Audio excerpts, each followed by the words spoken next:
आज के इस YouTube वीडियो चैनल में मैं बीए थर्ड ईयर के सभी स्टूडेंट्स का स्वागत और अभिनंदन करती हूँ। आज हम पढ़ने वाले हैं हैंडेडनेस के बारे में। हैंडेडनेस क्या होता है? हैंडेडनेस यानी हस्तता। हस्तता क्या होती है? इसका कितनी तरह की होती है? इसका जो है क्या इफ़ेक्ट जो है व्यक्तित्व पे आता है, इसी को हम आज विस्तृत रूप से देखेंगे।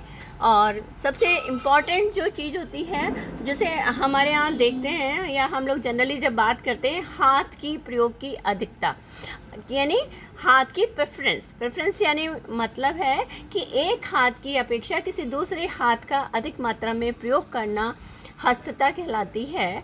यानी बच्चा किस हाथ को प्रयोग करने में अधिक यूज़ कर रहा है ना।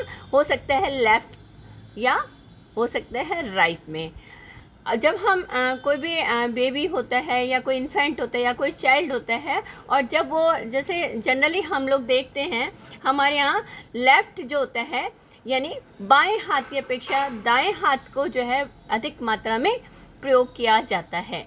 यानी जन सामान्य में जब हम देखते हैं तो बाएं हाथ की अपेक्षा दाएं हाथ की उपयोगिता अधिक होती है। लेकिन इसके लिए कौन से फैक्टर्स रिस्पॉन्सिबल हैं, ये एक और भी महत्वपूर्ण कारक होता है।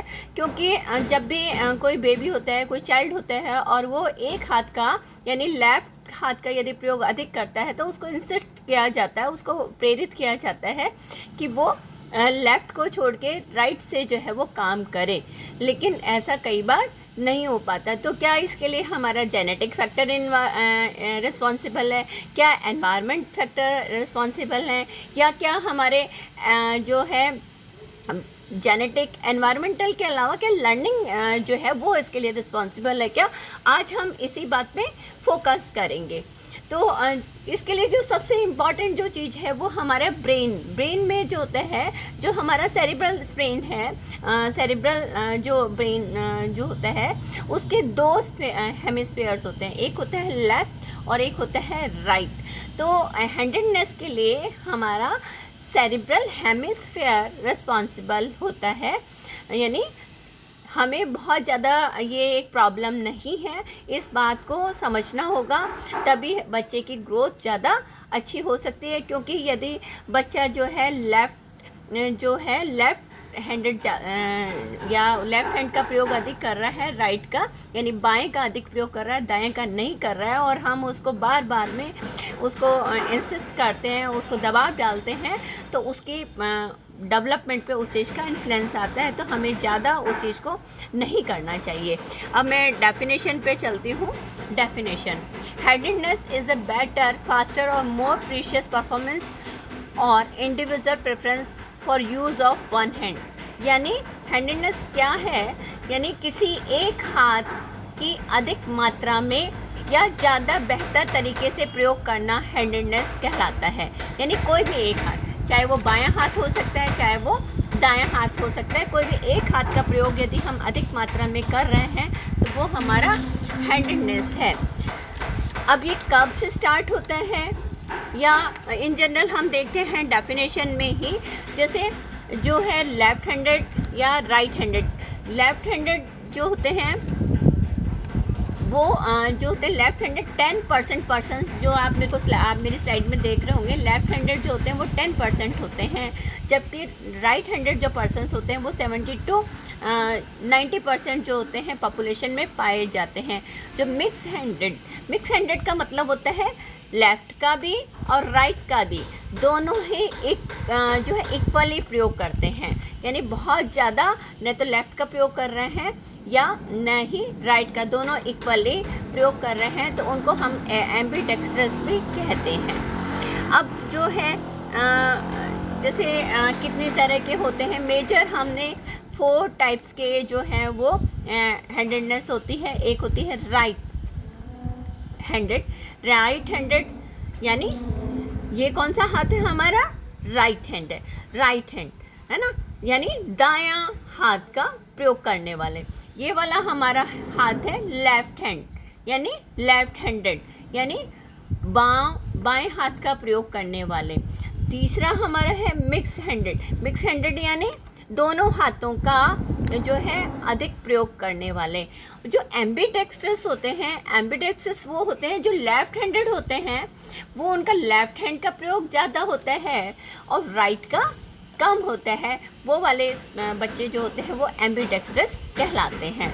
अब इसमें जो है इसके लिए कौन से फैक्टर्स रिस्पॉन्सिबल हैं, तो जब हम जेनेटिकली इसको देखते हैं तो जेनेटिकली देखते हैं कि जब हमारा गेस्टेशन पीरियड होता है यानी प्री नेटल पीरियड होता है, उसमें 4 मंथ के समय में जब हम देखते हैं तो उसको यदि उसका पिक्चर या उसकी सोनोग्राफी या उसके डेवलपमेंट को, गेस्टेशन वाले डेवलपमेंट का यदि ऑब्जर्वेशन किया जाता है तो उसमें देखते हैं कि 4 मंथ का जो बेबी होता है उसके राइट हैंड की फिंगरप्रिंट्स जो होती हैं वो लार्जर होती हैं देन टू लेफ्ट हैंड। यानी राइट हैंड के जो फिंगर्स जो प्रिंट्स होते हैं या फिंगर्स जो होती हैं वो किसकी होंगी, जो राइट हैंड की फिंगर्स हैं वो लेफ़्ट के अपेक्षा ज़्यादा बड़ी होती हैं।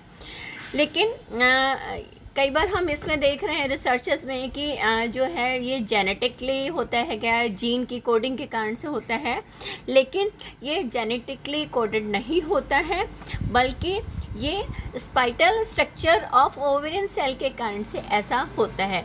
यानी ओवेरियन जो सेल होती है उसकी स्ट्रक्चर कैसा है, स्थानीय संरचना कैसी है, उसके कारण से ये रिस्पॉन्सिबल होती है।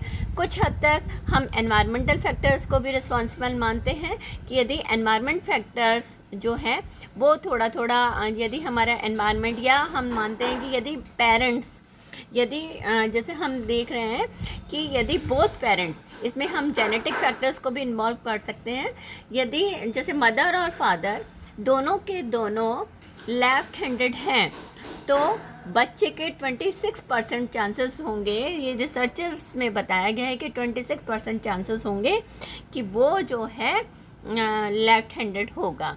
एक और जो चीज़ होती है, डी जीन्स भी इसके लिए रिस्पॉन्सिबल होते हैं। एक टाइप ऑफ जीन होते हैं और उसमें डी जीन्स होते हैं, और ये डी जीन्स होते हैं ये RH ब्लड ग्रुप में होते हैं, और ये डी एंटीजेंस के नाम से भी जाने जाते हैं और इनको RH पॉलीपेप्टाइड्स भी कहते हैं।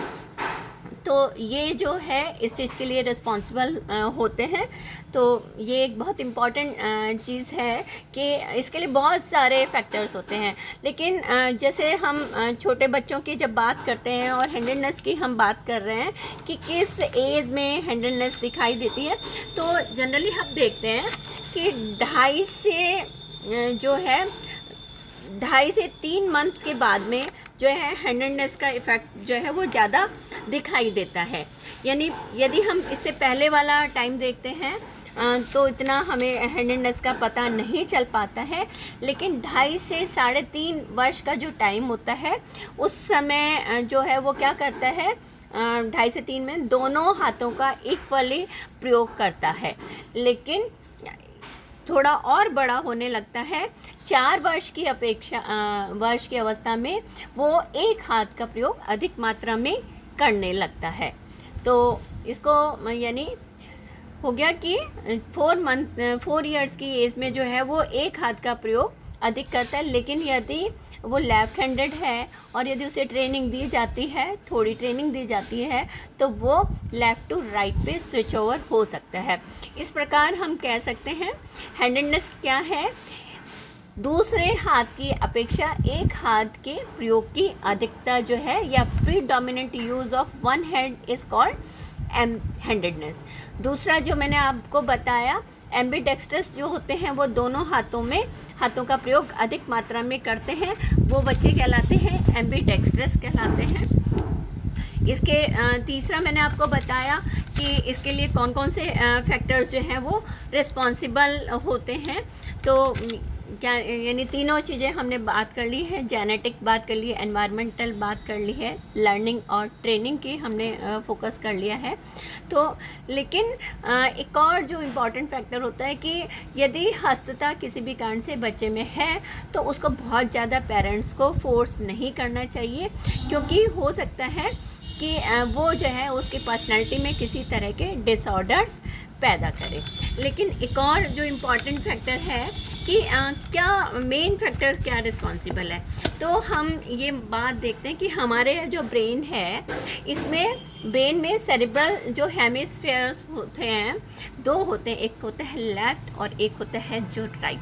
जो लेफ़्ट जो हमारा पार्ट होता है ब्रेन का, सेरिब्रल का, वो लेफ़्ट वाला जो है वो हमारे जो उल्टा है ना, जो जैसे जो हमारा राइट है, ये वाला क्या है, लेफ़्ट है। लेफ़्ट हमारा किसको करेगा, राइट वाले पार्ट को करेगा, और जो राइट है वो किसको करेगा, लेफ़्ट वाले पार्ट को कंट्रोल करता है। यानी लेफ़्ट किसको कर रहा है, राइट को, और यानी हमारे हैंड स्किल्स, हाथ को, और राइट जो है वो किसको कर रहे हैं, लेफ़्ट को। अब इसमें क्या चीज़ रिस्पॉन्सिबल है, इसमें यह है कि जो डोमिनेट है, यानी कौन सा हेमिस्फेयर हमारा डोमिनेट है, यानी लेफ़्ट है या राइट है। यदि लेफ़्ट डोमिनेट है तो वो क्या करेगा, राइट को कंट्रोल करेगा, और यदि राइट का डोमिनेट है तो वो किसको करेगा, लेफ़्ट को करेगा। तो अभी वापस उसी बात पे आ रहे हैं कि जो हमारे सेरिब्रल हेमिस्फेयर्स हैं वो काफ़ी हद तक इस चीज़ के लिए रिस्पॉन्सिबल हैं कि बच्चे का जो है वो लेफ़्ट हैंडेड होगा या राइट हैंडेड होगा। तो इस तरह से हम कह सकते हैं कि ये जो होता है हैंडेडनेस जो होता है, ये मल्टी फैक्टेड बायोसोशल डेवलपमेंट है, और ये जो होता है इसकी बिगनिंग होती है वो प्री नेटल ईयर से ही स्टार्ट हो जाती है। ठीक है, अब मैं एक और जो आपको स्लाइड दिखाती हूँ, इसमें है कि balance the left and right brain, जो कि मैंने अभी आपको एक्सप्लेन किया है, उसी चीज़ को यहाँ पे देखिए आप। जैसे इसमें मैं बता रही हूँ आपको, ये देखिए राइट हैंडेड कंट्रोल एंड दूसरा है लेफ़्ट हैंडेड कंट्रोल। अब जैसे मैंने आपको बताया, मेरा जो है ये वाला, ये कौन सा पार्ट है, ये लेफ़्ट है, ये हमारे किसको कर रहा है, राइट को कर रहा है।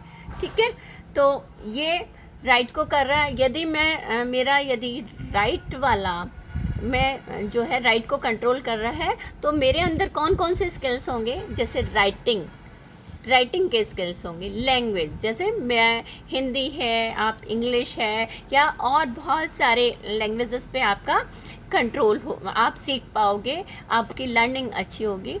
नेक्स्ट इज साइंटिफिक स्किल्स होंगे, आपके अंदर जो भी आप काम करोगे उसमें साइंटिफिक जो पुट होगा वो अधिक होगा। थर्ड है मैथमेटिक्स, यानी जो है मैथमेटिकल जो कैलकुलेशंस है वो ज़्यादा अच्छी होंगी। अभी आपने एक शकुंतला देवी मूवी आ रही है, और उसमें आपने देखा होगा कि जो शकुंतला देवी हैं, जो अभी लेटेस्ट उसका पुरानी लेडी थी वो, तो उनके मैथमेटिकल स्किल बहुत अच्छे थे। तो मे बी वो क्या कारण होगा कि उनका जो है राइट जो है हैंड कंट्रोल उनका अधिक होगा, लॉजिक अधिक होता है। तो इसका मतलब यानी मेरा जो लेफ़्ट वाला यदि स्ट्रॉन्ग है तो मेरे अंदर logic, mathematical, scientific, language, writing skill, अलग अलग मैं राइटअप बहुत अच्छे से लिखूँगी, और कोई भी व्यक्ति आराम से लिखेगा। दूसरा, वो लीनियर थिंकिंग मोड में हमेशा रहेगा।